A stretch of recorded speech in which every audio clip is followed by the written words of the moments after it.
आप सभी को नमस्कार। पिछले हफ्ते मैंने पिताजी के ऊपर एक छोटी सी कविता आपको सुनाई थी और आज माँ के ऊपर एक छोटी सी कविता मैं आपके लिए लेके आई हूँ और अंत में माँ और पिता दोनों का महत्व इसमें बताया गया है। वैसे मैंने बोल दिया था कि मैं हफ्ते में 3 वीडियो ही डालूँगी क्योंकि समय का अभाव था उस टाइम और अब मैं थोड़ा फ्री हो गई हूँ, तो इसलिए डेली वीडियो डालने की मेरी कोशिश जारी रहेगी। तो मैं आपसे क्षमा चाहती हूँ। आप सोचते होंगे कभी 3 वीडियो डालने की बोल देते हैं, कभी डेली वीडियो डालने की बोल देते हैं, इसीलिए मैं क्षमा बोल रही हूँ। तो एक छोटी सी कविता आप सुने।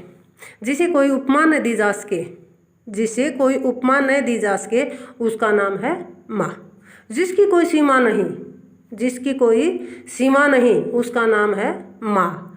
जिसके प्रेम को पतझड़ भी स्पर्श न कर सके, उसका नाम है माँ। ऊपर जिसका अंत नहीं, उसे असम्मा कहते हैं, और जहाँ में जिसका अंत नहीं, उसे माँ कहते हैं।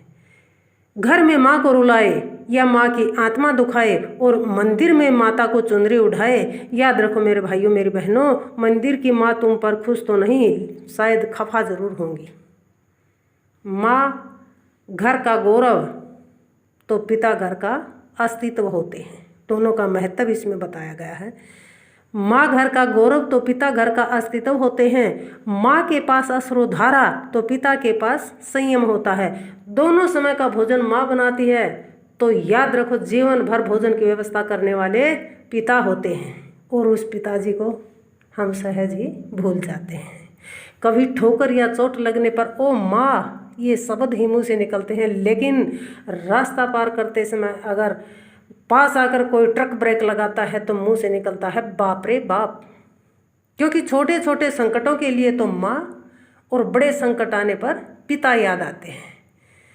कहते हैं ना कि पिता एक वट वृक्ष की भांति होते हैं और माँ शीतल छाया की तरह होती हैं।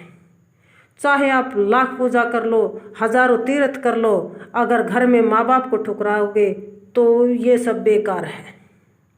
माँ बाप की सेवा करने से हमें फल मेवा मिलता है और माँ को तो बस कुछ नहीं चाहिए होता। माँ को सिर्फ इतना पूछ लो कि माँ तुम कैसी हो, माँ को समझो पूरे जहाँ की खुशियाँ मिल गई।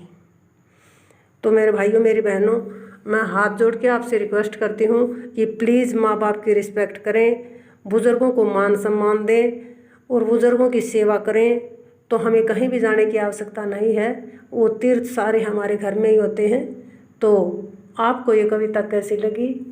अगर अच्छी लगी हो तो लाइक एंड शेयर करें और कमेंट करके ज़रूर बताएं। आप सभी का तहे दिल से धन्यवाद।